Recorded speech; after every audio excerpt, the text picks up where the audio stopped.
Τι είναι αυτό? Ένα σπουργίτη.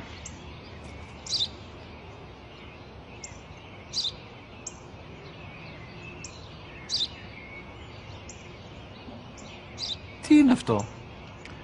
Μόλις τώρα στο πατέρα, σπουργίτη είναι.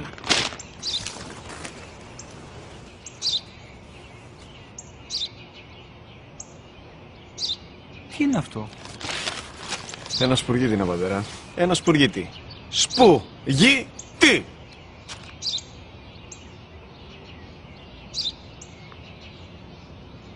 Τι είναι αυτό? Γιατί το κάνεις αυτό το πράγμα, μπορείς να μου πεις? Τόσες φορές σου είπα, είναι ένα σπουργίτη! Δεν το καταλαβαίνεις!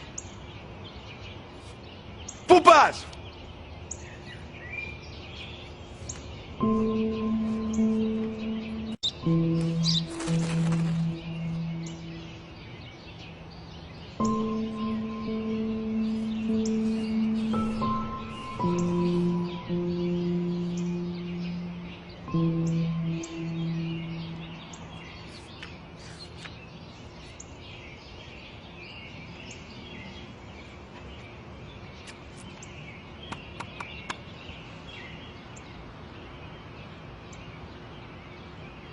Δυνατά.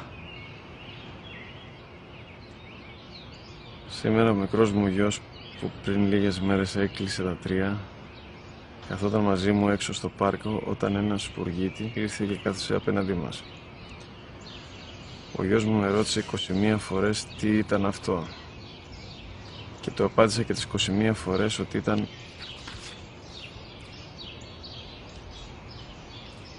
ένα σπουργίτη.